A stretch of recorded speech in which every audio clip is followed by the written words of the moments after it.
le banc il est fait pour être utilisé, mais on va guider les gens sur un passage en leur demandant de respecter le reste.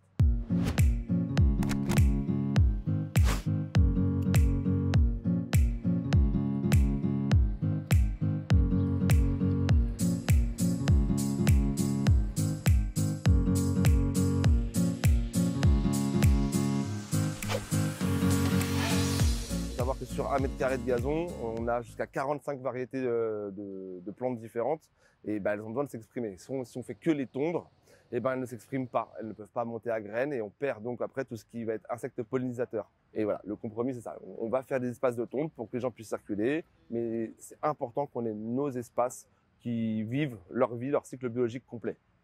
Contrairement à cet espace-là qui a été tondu, ici là, on a fait un début de fauche. La fauche, c'est quoi? C'est couper l'herbe comme la tonte, mais on attend qu'elle soit montée à graines, on fauche, on laisse sur place pour que les graines puissent retourner au sol, se ressemer.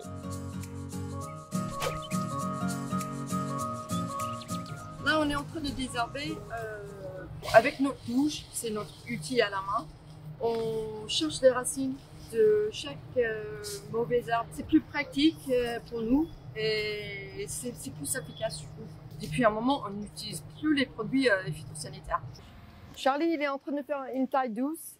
Taille douce, ça veut dire qu'il coupe juste ce qu'il faut pour dégager la lait sans aller trop dans l'arbuste. On voit bien qu'il a un nid d'araignée ici. C'est important à garder tout le faune et fleurs qu'on peut dans le parc aussi, qui est naturel.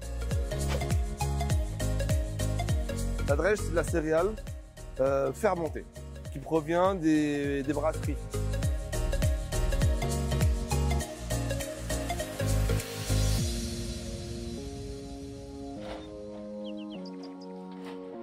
Historiquement, le paillage, c'est quoi? C'est la protection des sols.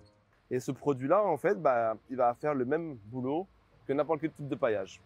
On va les prendre sur le sol et à la différence, c'est qu'en plus du copeau de bois, qui va surtout contribuer au cycle du carbone, la drèche, elle, va représenter le cycle du carbone et de l'azote, libérer du phosphore, du potassium. Donc, c'est un élément majeur indispensable à la vie du sol pour les plantes. Comme c'est un produit issu de fermentation, le temps que le processus de fermentation disparaisse, c'est encore cette odeur qu'on sent un petit peu. Et d'ici 2 jours, maximum, ce sera terminé. On ne sentira plus l'odeur. Si on se revoit ici dans 3 mois, l'épaisseur là, on n'aura quasiment plus rien. Tout aura été digéré par le sol.